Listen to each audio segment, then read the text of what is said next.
think it's no accident that strength and what you enjoy doing end up being the same. The fun in entrepreneurship is the creation. Pat Neal's story is as much about entrepreneurship as it is about reinvention. A serial entrepreneur since he mowed lawns and started his own trucking company as a preteen, he's about to celebrate his 10,000th home built here on the Suncoast after more than 40 years in the new home building business. The prolific Southwest Florida builder leads a family legacy of entrepreneurship, one his oldest son John is helping continue as president of Neal Land Ventures. We sat down with them both for a unique look into their success. I think John and I both had the same first job, which is as paper carriers. I had it in the 6th grade, I think John the same.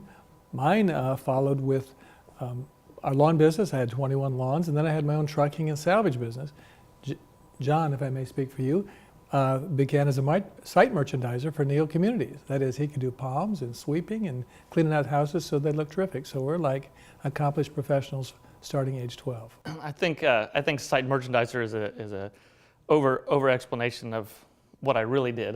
I was an assistant to the landscaper's assistant. I learned a lot. The palm trees lived, didn't they? Yeah, they look great. One of the things about being an entrepreneur in the real estate business is your creations live forever. In our entrepreneurial world, we get to create things and also see them for the rest of our lives. So being in a family business or being in a family business gives you the support network necessary to learn from people who have your best interests at heart.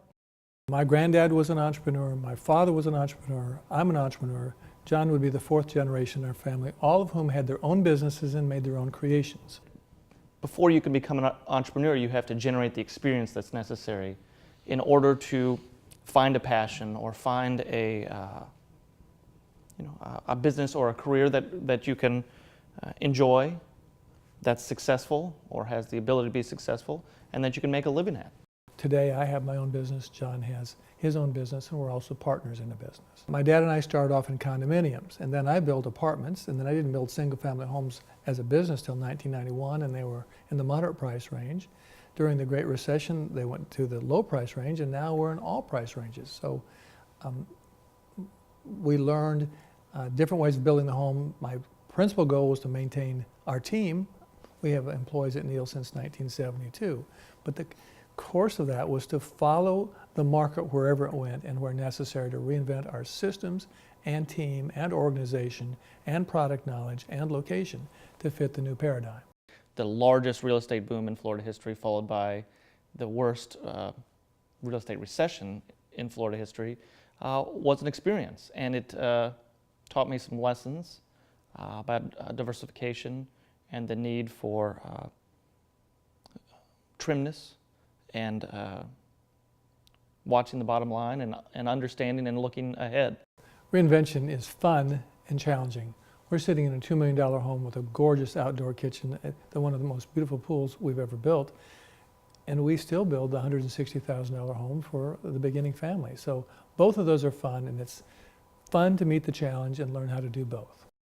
Commitment, perseverance, dedication to the goal, having written goals, having the structure and organization to follow those goals, and above all, developing a team and a culture where the team follows the leadership and can implement the vision of the visionary. Leadership requires followership, and in recent years I've learned to go back, make sure there was a shared vision and culture that everyone bought into. Otherwise, there's one guy out ahead, and that doesn't accomplish the organization's goals. At Neal, there's quite a lot of ready, fire, aim. And so we've had to learn to restructure our decision-making process to make sure everyone's on the team. At Neal, we operate in a blizzard space, but sometimes we have to go walk back through the blizzard, adjust our actions at every step, and we've ended up with good results. Preparation is key, and being engaged in your business, generally helps with that. I would say I'm not as fast as a decision maker as Pat, but I don't have as much experience. And so I guess in some ways, decisions are more important at the stage that I'm making. They're bigger. So I'm trying to focus on the big decisions and not sweat the small stuff. Of course, I do sweat the small stuff. We sweat the small stuff. Today I worked on a shelf at Fairfield. I worked on a tree at Boca Royale. So there's small stuff and there's big stuff. I like the whole thing. Sometimes I get lost in the forest. For myself, I wanted this, I wanted my business to take off quicker, and I wanted everything to be right from the outstart. And I had things to prove to myself, and things to prove to my family, and things to prove to my investors. And I just wanted all of that to work, and I wanted it all to come together now.